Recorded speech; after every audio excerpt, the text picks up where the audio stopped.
how excited were you when you were mentioned Jimmy Fallon? Engineering students at Johns Hopkins University have come up with a pretty helpful invention. Check this out. It's called Tastee Tape. The edible adhesive is made of food-grade material and organic adhesive. Layer, which is the organic adhesive, which is the sticky portion of the actual Tastee Tape. Oh. Hi! Hello, hello. Oh my gosh! How's it going? Good, how are you? Thank you, Archie. No problem, you got it. I don't watch all of them, to be honest. No, I know you don't. I'm never gonna watch this one, though. I know she doesn't watch my videos. I watch the ones that I think are interesting, or might be interesting. But most of my, okay, well, okay, let's do this. What's the last video you've seen of mine? Ooh, that's a good one. Okay. That you can remember? No, it was the one, If any. I think it was maybe the one that, your birthday one, that's what the one it was. The soccer one? Yeah, that's Wait. Oh, no, wait. No, not a soccer one. The Jackson one? Yes, the Jackson one. Oh, that was... It was a while ago. That was a little time. You're not in that. I know, I'm not in that. I am mentioned in it, though. Hi. Oh, I'm the one that's referred. Hello. this is Tiramisu Girl. Yeah, I'm the one that made it.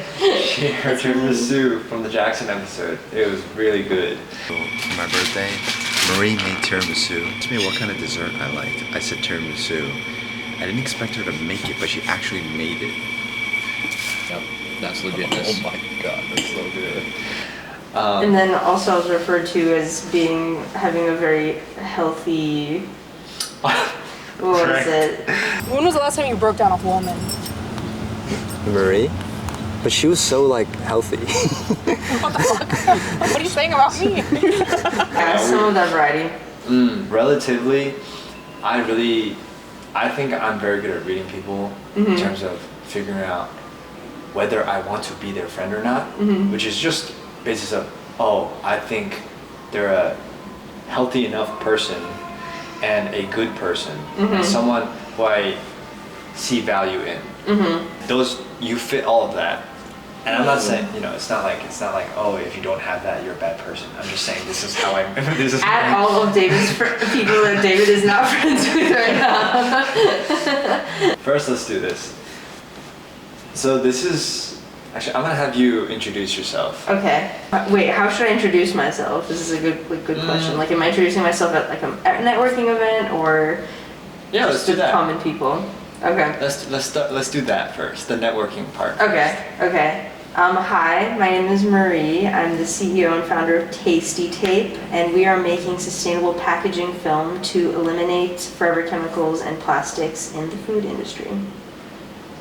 Wow, that was very formal. Okay. Yeah. Flip. Yeah. Yo, what's up?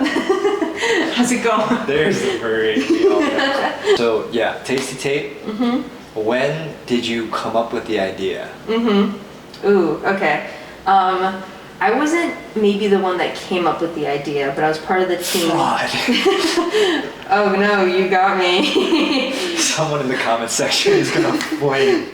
Oh gosh. I mean, I think when we were more publicized, we said this like very obviously, which is that there was one of our team members, she came up with the idea, which was the fact that her burritos were like falling apart all the time. Okay. While she was on the go, she was like a basketball player and she wanted something to keep her burritos together. And the most reasonable way to do that is by creating a piece of tape that you can eat. You just put it on the pan. Anyway. See that you're exactly the kind of people that literally went to social media and started hating on us, so. Whoa. I wouldn't say hating, because I know there are a lot of people who like don't have the time to like heat up the pan and stuff. Like there's like quick burritos that you just want to make and. Also, if you know how to wrap it, you don't necessarily run into the same issues. Like I worked in food service, so like if you know how to wrap things, it doesn't become a problem where it falls apart. So. So that was also my expertise. Oh, well, Maria's better than me at cooking, so I mean, she probably knows more than I do. Yeah, maybe. That was my senior year at Hopkins. Okay. It took you to the last year. It wasn't even the last year, so it was a part of a course. So I studied chemical engineering, and a part of the course is that you, it was called product design. So you had to come up with some kind of problem you saw in the world and basically create a prototype for that problem. It started with that, and then it stemmed to this? Yeah, 100%. That's so cool. Mm-hmm. I guess it's like a typical spin out is like the term for it. You like brainstormed a bunch of ideas. My ideas clearly didn't make it through, but I'm kind of glad they didn't because I wouldn't be here right now. Okay. But yeah, we spent a year prototyping once we decided on Tastee Tape. We spent some time, we didn't have the name at the beginning. But yeah, I was going to ask about that. Like, how did you come up with that name? That's actually a funny, slightly funny story because we had made the product, right? At that point, we were like, okay, we're gonna present it. Like, we need to come up with some name. Like, it has to be catchy, it has to be fun because we're talking about burritos falling apart. Like, it's such a silly concept. Right. So, let's come up with a cool name. And someone had mentioned Tastee Tape would be like our filler, for a while. But it was like the normal spelling with a Y, right? Oh, okay. So we were talking to a professor and he's like, did you come up with a name? And we're like, oh, we have Tastee Tape, but we're not big fans of it. He's like, okay, keep it, but change the Y to 2 E's so you can make it unique. Quirky. Okay. Yeah. And that's Tastee Tape. Wow. Do you like the name? That's a long answer. It's a hard question because there are times where I enjoy the catchiness of it because inherently in a networking event, people will be like, oh, did you just say Tastee Tape? That's the name of your company. And that sticks. Okay. In a networking event. I see what you did there. Yeah. But in a networking event, you want people to remember you, or even when you're talking to investors, you want them to remember you somehow. And that name alone carries a good amount of that. But there are times where I want to be taken more seriously than I am. Okay. A lot of the time, especially as a younger female founder and with the name of a company called Tastee Tape, I feel like I'm not taken seriously a lot of the time. And there's a third element, which is that Tastee Tape doesn't really match what we're working on now. We're not doing burrito tape anymore. We're doing sustainable packaging, so. Oh, that's actually one of my questions. What are you doing now, other than the tape? Are you still doing the tape? No, the tape is kind of left behind just because although it's a fun concept and it got some really great traction, yeah, it's not something that I care about as much, as well as it's not a good business model. It's not going to bring recurring revenue. Okay. So from those two elements, it made sense to find a problem that people actually needed solving. I don't think that many people care about their burritos falling apart in order to find tape. What kind of packaging are we talking about? You think about saran wrap, you think about basically anything that snack foods come in. Yeah. I'm gonna probably get into more technical things, so stop me. But yeah, because it's multi-layered, it's really hard to replicate that and make it more sustainable. But saran wrap is a really great start. A lot of the packaging that you see today has coatings, has layers that are usually doing different functional things for the packaging or whatever it's trying to hold. So there's coatings that tend to create a grease barrier to make sure that oil is not seeping through the packaging and then you end up with a soggy bowl. And of course, the outer exterior, it has to look a certain way. It has to create a certain feel when you're looking at the product, right? Oh, right. Sorry to interrupt you, but what is your major? What was your major? Chemical engineering. Okay. Okay, makes sense. I mean, sort of. I mean, was there bioengineering in there at all? Yeah, so the actual full name of my major is chemical and biomolecular engineering. My school shortened it to ChemBE, but not a lot of people know that outside of being in that major. Okay. So, but I was really attuned to the biomolecular part. But when I say biomolecular engineering to certain people, I don't know, chemical engineering people understand. I mean, I think anyone would be like, whoa, that's pretty, that's impressive. You know, it's funny, I think you guys were over at our place, or maybe Ron was just over it, and someone asked a question about what was the last math class they took in college or something. Okay. I didn't even bother answering that question because I knew that I would not to flex, but I would be the math level that I had done was way exceeded everybody else, and I didn't want to sit there and be that person, so I just didn't say anything. Proceeds to flex. Okay, no. But in that conversation, I didn't want to flex on those people. Who knows? Maybe those people will watch. I think Ron was probably there. Oh, that's. Did you hear about this? No, I didn't. But I'm just happy to hear about it. he wore a funky outfit, and I called him out for it. I was like, "What are you wearing right now?" Ron wore a funky outfit? Yeah. Oh, no way. It was like a full white pants, white jacket, and I was like, "What is that?" Oh. And I didn't know he got that offended by it until the next day when he FaceTimed Donnie and had told me about it, and was like, "I actually thought a lot about what you'd said." I felt so bad. I was like, No. Take that as a compliment because he usually dresses very well. No. Marie, that's what friends are for. Friends are there to dish it out when necessary. And I did, so that's what I meant. But don't feel bad. You're doing I still feel bad. You're doing a great thing. I will say I have refrained from saying something about your outfit once. Which one? Next question. Wait, no, please. Now I want to know because this is good information to have. Other than because you wanted to be friends with all of us, why did you move to New York? Who said that was one of the I'm reasons? cutting that part out. No, keep that in there. So this space is the reason why. So I was working from home on Tastee Tape, and we were applying to programs, trying to basically get funding, but also just support. And we got into this program, and it's not required, but they do like hybrid, so you can do virtual or in person. But for me, I was like, I want to be in person. I need to like get as much out of this as possible, especially being like a first-time founder. Right. I'm always like learning, so I think that especially was like critical. I said I need to be in the space, plus New York. Who could ever like reject New York? And I'd always wanted to. I think New York, coming from LA, I always wanted to be in like another city environment, and I like the East Coast more. So New York ticked all those boxes. And we love having you here. Yeah, I like it here. It's a cool place. Marie is an official member of the boys. She is. Yeah, we can mess with her, we can say shit, like she can visit back sometimes, once in a while, until she feels bad. Yeah. And she resets and does it again. True. And she can play spike ball, so. I count that's one of the criteria. That's actually very important, because there's no sports that we all play together. True. And the only thing we do is spike ball. Yeah. Like. Yeah. What is your favorite part of this job? If you have one. Oh, of course. Is it the alcohol in the fridge? No. It doesn't apply to you, but we also have alcohol.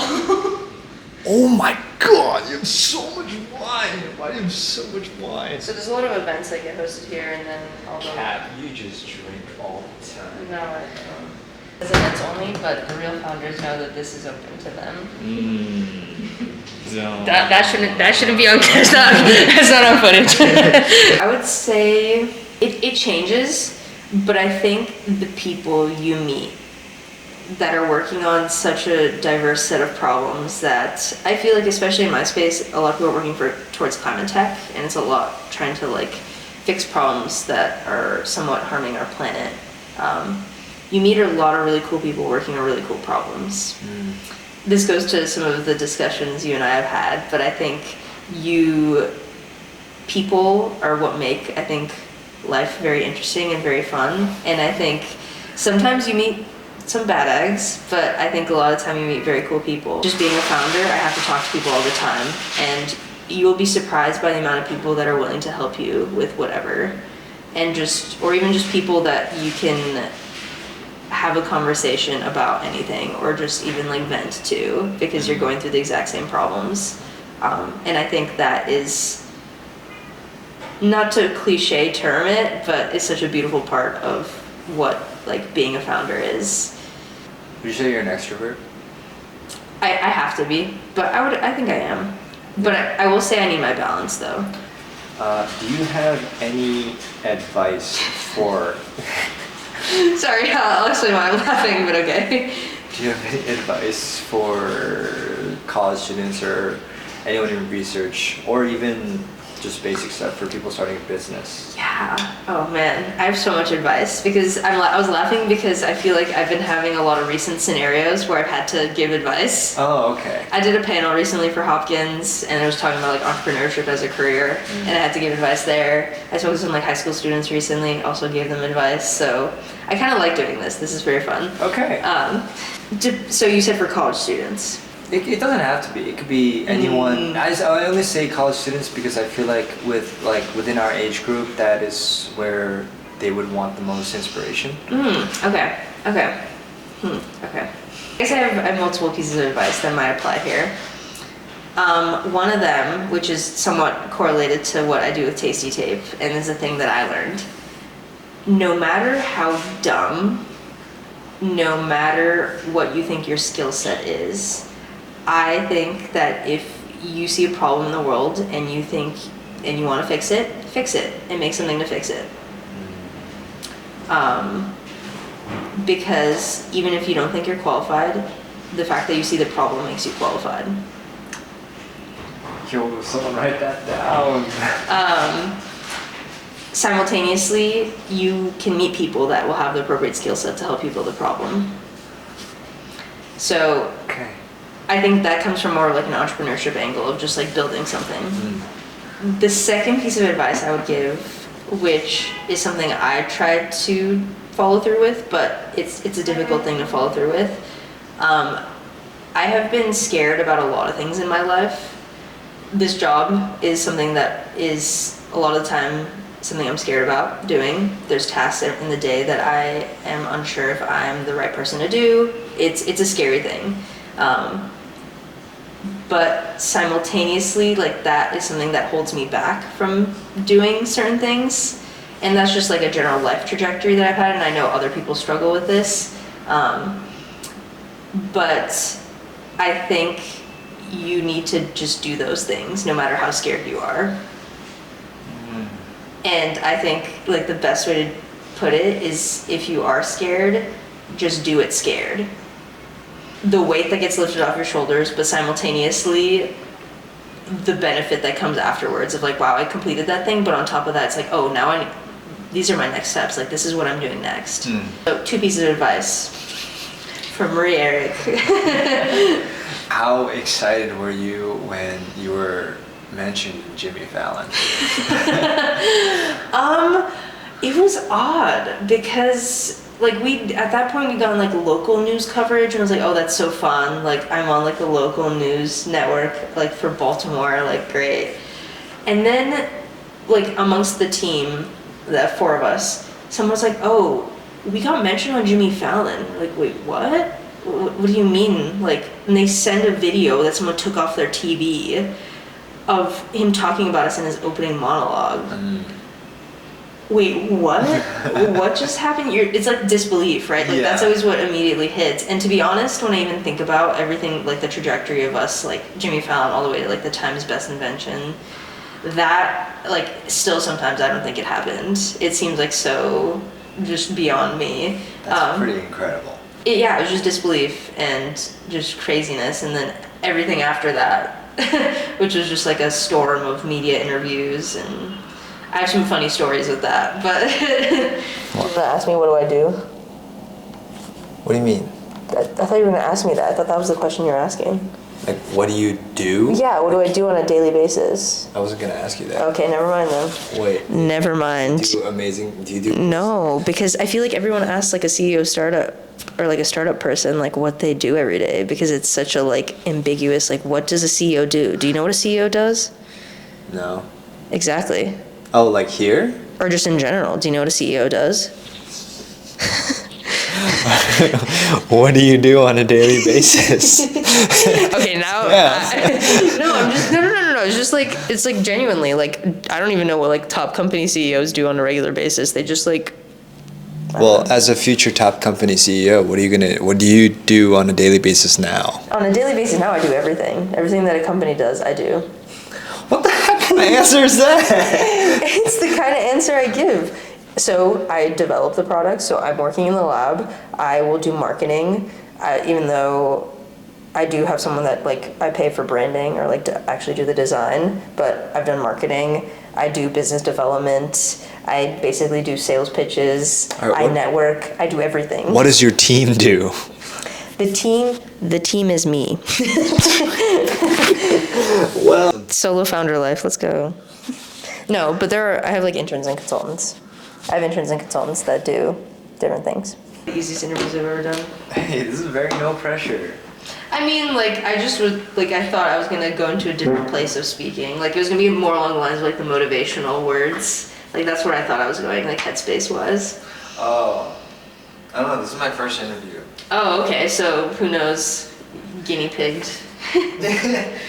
Yeah, but you did good. Yeah. I need a thumbnail. Oh my gosh. What? You mean doing like a crazy face? I don't know. No, you just need to do anything. Like I like preferably. Okay. I think we have it. Oh god.